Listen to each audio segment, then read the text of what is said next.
मरकज़ की अंजील 15 बाब पहली 5 आयात।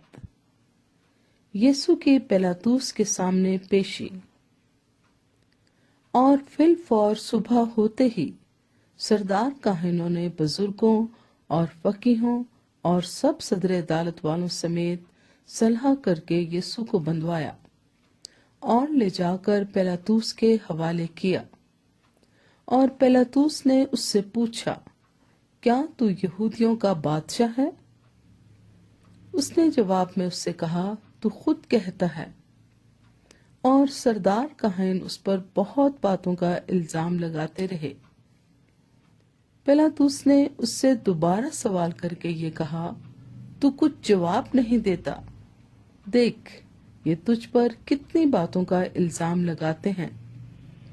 यीशु ने फिर भी कुछ जवाब न दिया, यहाँ तक कि पिलातुस ने ताजुब किया। पाक कलाम के पढ़े और सुने जाने पर खुदा की बरकत हो। आमीन।